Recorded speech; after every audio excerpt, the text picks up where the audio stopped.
Alright folks, EP back here, and one of the things that people aren't really getting about the signal diverter is that you can do it for things other than purely adjusting your sound. Now, getting unique sounds is kind of at the core of what this thing does, but what I've got right here is I went and I snuck into my girlfriend's room and I grabbed one of her rings, a nice metal ring here, and I've clipped that into the signal diverter, and basically what's going on is signals coming out of my guitar, going to the signal diverter, it's getting broken out, it's going into the clip on the one ring, the signal is going through the ring because it's conductive, it's going out the other side of the ring, back in and right into the amp, Cusack amp, very nice.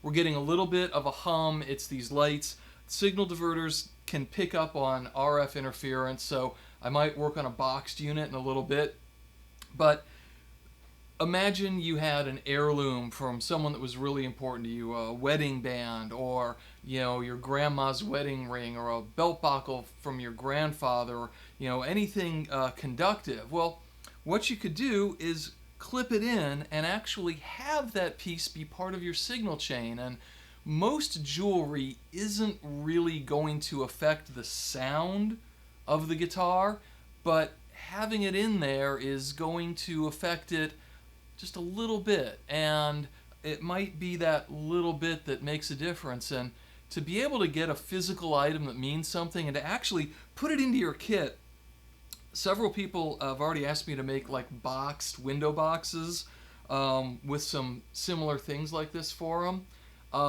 and that would protect against the RF interference, the little hum we're getting from the lights here. But this gives you a way to take something that means something to you and to involve it in your music in a real tactile way. And if you'll allow me to get somewhat scientificological here, everything in this world is made up of basically, energy. Atoms or energy spun around into themselves. So the electrons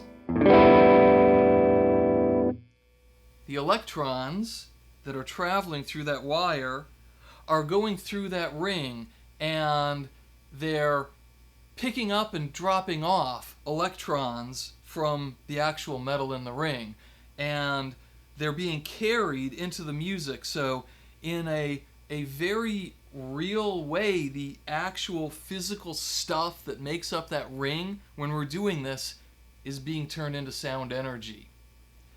It's kind of a new idea. It's taken a while for people to wrap their head around it. I mean, right now they're like, how does it sound? What does it do? They're at that phase right there. But I see a future where artists of all types can integrate things into their signal path that means something to them. And it's a really unique way to add an extra element to the song that you're doing. And maybe if there's, something that means something to you in your signal chain, the whole song might mean something. And maybe that comes through on the other end, whatever the audio characteristics are. Anyway, I'm really not getting much of a change here, so I'm going to go out with one of the chords that I know, and I will see you next time on Signal Diverter Television.